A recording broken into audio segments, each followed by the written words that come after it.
Olá, alunos! Dando continuidade ao assunto análise no domínio do tempo, vamos falar agora de sistemas de segunda ordem. O que são os sistemas de segunda ordem? Basicamente, sistemas de segunda ordem são aqueles que têm uma função de transferência representada por um polinômio de segundo grau, como, por exemplo, esse polinômio aqui, s² mais bs mais c. No entanto, se vocês forem pegar algum livro de controle ou alguma literatura referente, vocês não vão ver com essa cara. Existem formatos padrão para essa função. Da onde vem esse formato? Então, a gente tem aqui um exemplo, uma função de transferência que tem um numerador d, um valor numérico, e um polinômio completo a s² mais bs mais c, que relaciona a variável de saída y pela variável de entrada de referência r de t, gerando a função de transferência que a gente acabou de falar. No entanto, geralmente a gente faz o quê? A gente divide essa função por a, para que esse polinômio tenha o s² isolado, com o valor numérico 1. Então, se eu dividir em cima e embaixo por a, eu vou gerar uma nova função que vai ter como coeficiente d sobre a, que é o k0 ωn, que vai ser chamado dessa forma, ωn².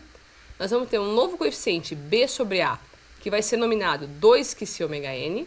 E nós vamos ter um terceiro coeficiente c sobre a, que nós vamos denominar de ωn². Da onde saem esses nomes, né? Então, isso sai da própria análise da função. Então, o K0, ele da mesma forma que no sistema de primeira ordem, ele está relacionado ao ganho do sistema. O ωn, ele vai ser a frequência natural da oscilação, e ela aparece aqui ao quadrado, nas duas formas aqui, tanto no numerador quanto na função do termo independente do denominador.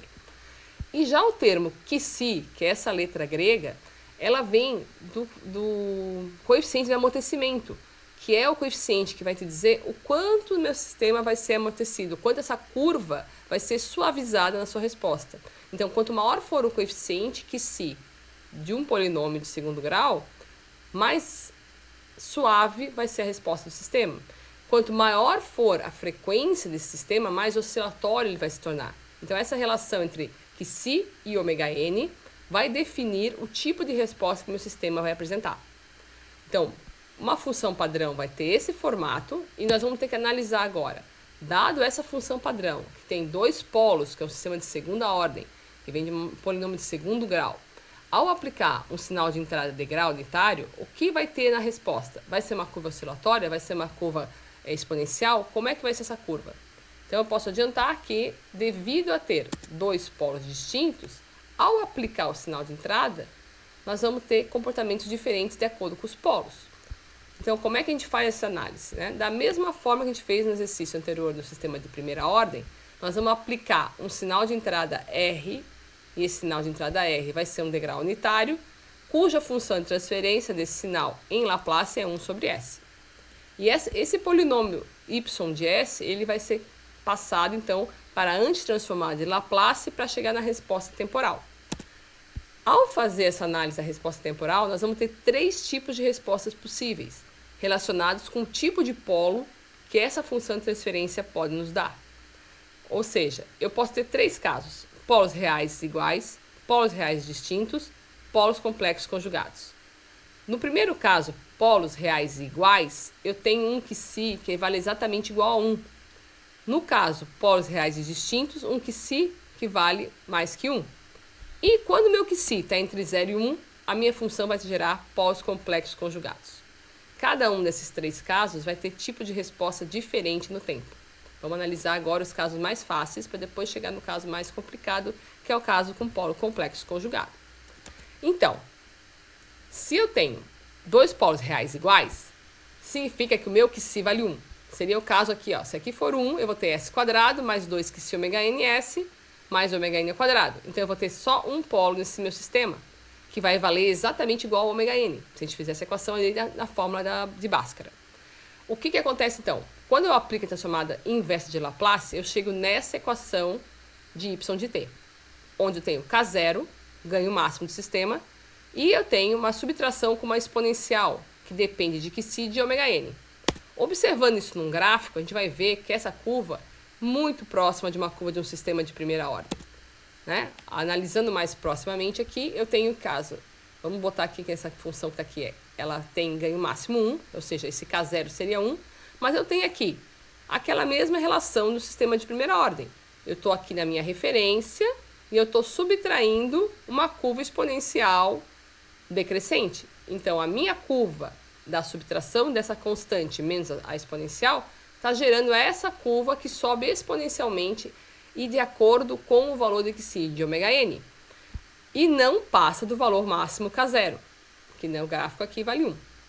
Então, esse é um caso típico de resposta de sistemas com dois polos reais iguais, Xi igual a 1, e que se aproxima muito da resposta do sistema de primeira ordem. Até porque esses dois polos são iguais, então eles não têm tanta influência um sobre o outro. A influência de um sobre o outro é a mesma. Agora, se eu tenho um sistema que tem dois polos reais diferentes, quando eu aplico a antitransformada de Laplace, eu vou gerar uma equação de resposta da função de y de t parecida. Ó. Eu vou ter aqui uma exponencial que depende do polo 1, menos uma exponencial que depende do polo 2. Então, a relação entre as exponenciais, elas vão depender o quão longe está um polo do outro. A gente diz o seguinte, quando um polo está bem longe do outro, o polo que está mais perto da origem vai ser o nosso polo dominante. É ele que vai dar a característica da nossa resposta. Se os dois polos estão mais perto, um influenciará mais o outro. Né? Então, a gente vai ver isso depois nos exercícios. Tá? Mas a curva de resposta desse tipo de sistema, ela não difere muito da curva de resposta também do sistema anterior. Então, se a gente olhar aqui essa curva, a gente não saberia, olhando para a curva, dizer se é primeira ordem, se é segunda ordem com dois polos reais iguais, ou se é segunda ordem com dois polos reais diferentes. Isso vai depender de conhecer a equação realmente da função de transferência. Então, como é que eu analiso uma curva dessa? Então, eu vou analisar baseado nos valores de Xi que eu tenho.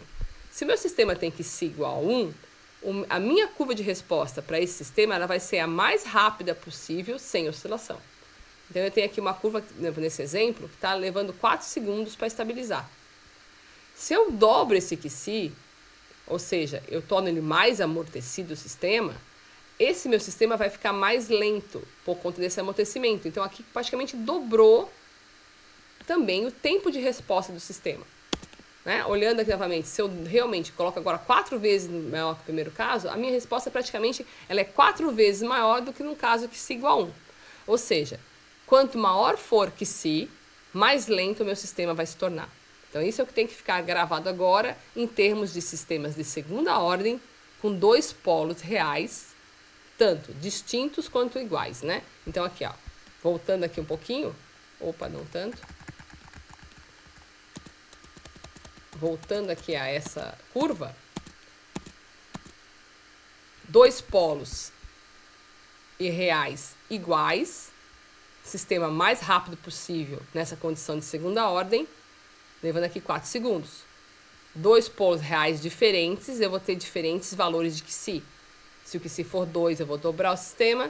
Se o Xi for 4, eu vou quadriplicar esse sistema. Se o Xi for 12 vezes maior, eu vou tornar 12 vezes mais lento esse sistema. Então, aumentando o Xi, aumenta o tempo de resposta, ele fica mais lento. E nosso último caso em sistemas de segunda ordem é o caso que é mais complicado, porque é o caso que tem polos complexos conjugados. Lembrando que se eu tenho polos complexos conjugados, eu tenho uma parcela, a parte real, e tenho uma parte imaginária daquele polo. Então, a parte real do polo ela vai estar relacionada à exponencial que envolve essa curva. E a parte imaginária, que a gente chama aqui de ômega d, que é essa parte aqui, ômega d vale Xi ômega n, raiz de 1 menos Xi ao quadrado, essa parte imaginária ela vai dizer como é a frequência de oscilação dessa curva. Ou seja, se eu tenho um sistema com polos complexos conjugados, o meu sistema vai oscilar. E aí, a minha curva de resposta, ela não é mais tão simples. Ela é uma curva que tem um comportamento oscilatório em torno de uma exponencial baseada no Xi ômega n, que é a parte real do polo. Então, a parte real do polo nos dá a subida dessa exponencial, e as partes imaginárias estão relacionadas com cossenoides e senoides envolvidas na oscilação. Então, se eu tenho frequências altas, vai ter mais oscilação. Se eu tenho frequências baixas, menos oscilação. E se eu tenho mais ou menos Xi, também vai levar mais rápido ou mais lento o sistema. Então, quando a gente tem um sistema que tem uma resposta, que tem um Xi entre 0 e 1, e vai me dar uma resposta com valor dependente de senoides e cossenoides, a combinação desse conjunto é que vai me dizer o quanto oscila esse sistema. Geralmente, quando a gente faz um projeto de controle, a gente não quer que o sistema oscile. Então, a gente procura trabalhar na hora de fazer o controlador, eliminar essa questão da oscilação, aumentando que se para 1 ou para maior que 1, tá? Mas isso é uma parte que a gente vai ver na parte de projeto de P&D.